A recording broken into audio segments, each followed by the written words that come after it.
हाय दोस्तों, Buxar GS academy में आप सभी का स्वागत है। दोस्तों, जैसे हमने बताया था आपको कि बिहार सिविल कोड का जो 25 जो जीएस का क्वेश्चन है वो हम आप लोगों के लिए ला रहे हैं, तो आज लाए हैं। तो देखिए, यह जो है ना 2016 में इसका एग्ज़ाम लिया गया था। 9 सितंबर 2016 को बिहार सिविल कोड का एग्ज़ाम था, वो लिया गया था। उसमें 25 क्वेश्चन जीएस का था, बाकी 100 नंबर का क्वेश्चन था और 100 क्वेश्चन था। तो उसी में से 25 जो है जीएस का क्वेश्चन है। तो वही जीएस का क्वेश्चन हम आप लोगों को बताने वाले हैं कि वो कौन कौन सा है और किस किस क्षेत्र से पूछा गया है। और इसको यदि हम अच्छे से समझ लेते हैं ना, तो उसका एग्ज़ाम देना, जो अभी फ़िलहाल में उसका फॉर्म भरा जा रहा है और एग्ज़ाम आने ही वाला है 2-3 महीना में, तो हम इसको अच्छी तरह से कर पाएंगे।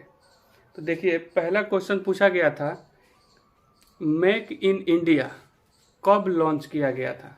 मेक इन इंडिया कब लॉन्च किया गया था। तो मेक इन इंडिया है ना, वो सितंबर 2014 को लॉन्च किया गया था। सितंबर 2014 में लॉन्च किया गया था। ये आपको याद भी होना चाहिए कि हमारे देश के यशस्वी प्रधानमंत्री श्री नरेंद्र मोदी जी 2014 में ही प्रधानमंत्री बने थे। और देखिए, दूसरा क्वेश्चन है ना, वो है कि ऋग्वेद में किस जानवर को अधन्य कहा गया है। अधन्य का शाब्दिक अर्थ यहाँ पर होता है कि न मारने योग्य वाला जो पशु है वो कौन सा है। तो यह बात ऋग्वेद से पूछा गया है। यह प्रश्न जो है प्राचीन भारत के जो इतिहास है उसे ही क्वेश्चन पूछा गया है। तो वह है गाय। गाय को न मारने योग्य वाले पशु में रखा गया है, यानी कि जो गाय को मारता था वो अपराध की श्रेणी में आता था। और आगे क्वेश्चन है, किस देश को चीनी का कटोरा कहा गया है। तो देखिए, यह क्वेश्चन सबसे आसान है, बहुत बार परीक्षा में पूछा गया है कि किस देश को चीनी का कटोरा कहा जाता है। तो चीनी का कटोरा किस देश को कहा जाता है, तो वो है क्यूबा। क्यूबा देश को चीनी का कटोरा कहा जाता है। आगे क्वेश्चन है, कील कौन से पक्षी में उड़ने में सहायक है। कील जो है ना, वो पक्षियों के शरीर के मेन भाग, यानी कि जिससे पंख जुड़ा हुआ रहता है उसमें लगा हुआ रहता है। यह पक्षी को उड़ने में सहायता प्रदान करता है। तो वो कील जो है किस पक्षी में लगा रहता है, तो वो डक पक्षी है ना, बत्तख में लगा हुआ रहता है। इसका आंसर होगा बत्तख। आगे क्वेश्चन देखते हैं, मुख्यमंत्री के कर्तव्य के बारे में कौन सा अनुच्छेद में संबंधित है, या कौन सा अनुच्छेद संबंधित है। तो मुख्यमंत्री के कर्तव्य के बारे में अनुच्छेद 167 जो अनुच्छेद है, इसमें मुख्यमंत्री के कर्तव्य के बारे में बताया गया है। आगे क्वेश्चन है, सबसे तेज मेमोरी कौन है। तो देखिए, उसमें बहुत सारा ऑप्शन दिया हुआ था, तो ऑप्शन के अकॉर्डिंग हम आपको बता रहे हैं कि सबसे जो तेज मेमोरी है वह है कैश मेमोरी है।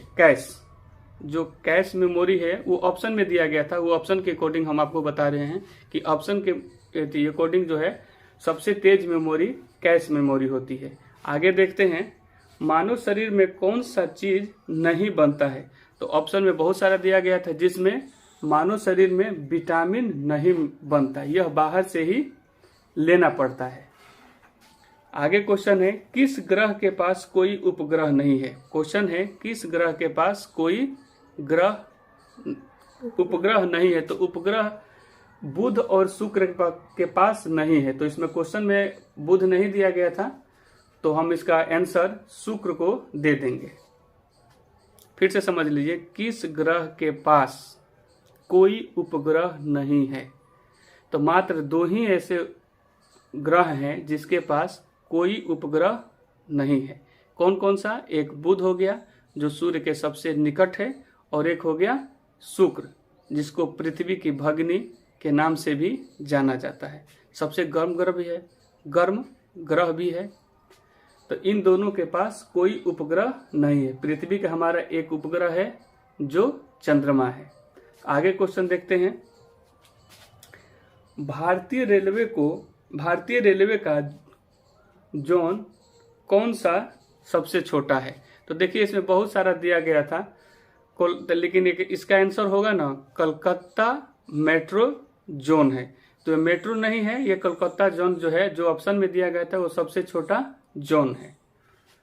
आगे है, कह रहा है कि क्वार्टरजाइट जो है किससे प्राप्त होता है? तो वो है बलुआ पत्थर सैंड स्टोन जिसको इंग्लिश में कहा जाता है, उससे प्राप्त किया जाता है। आगे है, अरिहंत क्या है? आगे क्वेश्चन पूछा गया है कि अरिहंत क्या है? तो उसका आंसर होगा पनडुब्बी, सबमरीन यानी पनडुब्बी है अरिहंत। आगे चलते हैं। कपास के लिए कौन सी मिट्टी अच्छी मानी जाती है? तो कपास के लिए सबसे अच्छी मिट्टी मानी जाने वाली कौन सी है? वो है काली मिट्टी। बहुत बार एग्जाम में पूछा गया है, बहुत साधारण सा छोटा सा क्वेश्चन है, लेकिन बहुत बार ये पूछा जाता है। तो इसका आंसर क्या होगा? काली मिट्टी। अब है, पौधों में पाया जाने वाला हार्मोन कौन सा है? पौधों में पाया जाने वाला हार्मोन कौन सा है? तो वह हार्मोन है जिब्रेलिन।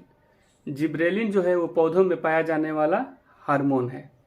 आगे है, इंडिया विंस फ्रीडम के लेखक कौन है? देखिए ये क्वेश्चन हजारों बार पूछ लिया गया, हर प्रतियोगिता परीक्षा में पूछा गया है।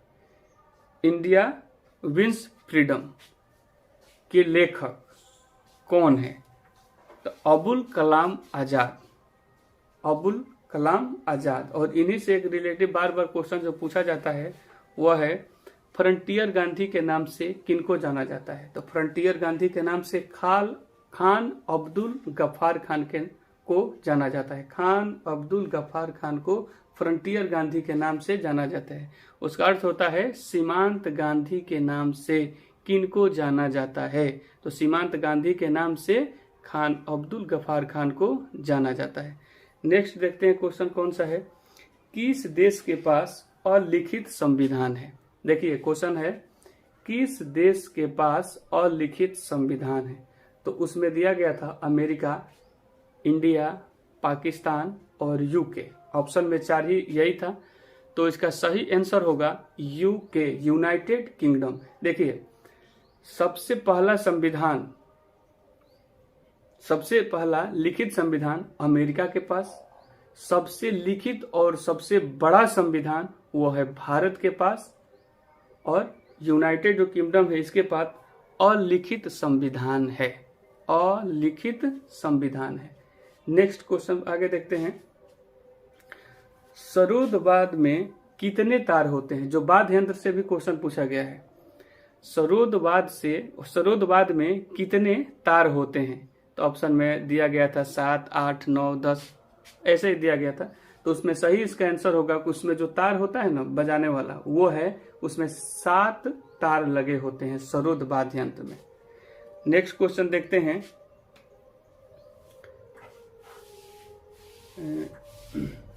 मध्य प्रदेश हाई कोर्ट का मुख्यालय कहाँ है?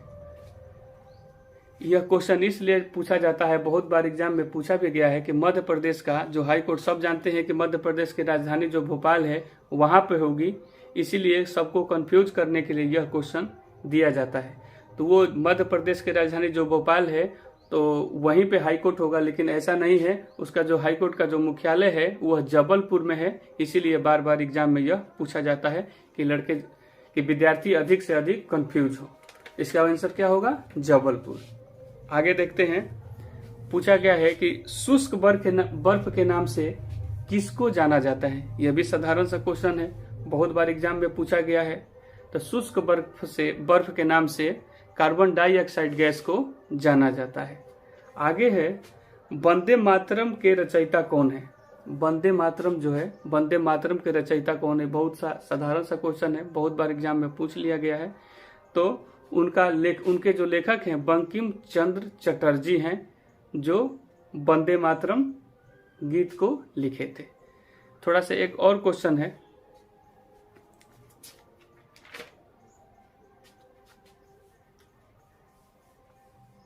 ल्यूमेन किसका मात्रक है। एगो क्वेश्चन है भौतिकी से, फिजिक्स से, कि ल्यूमेन किसका मात्रक है। तो ल्यूमेन जो है ना वो ज्योति फलक का, ल्यूमेन का ऐसा, ल्यूमेन किसका मात्रक है, तो ज्योति फलक्स का। बस यही एक क्वेश्चन छूटा हुआ था।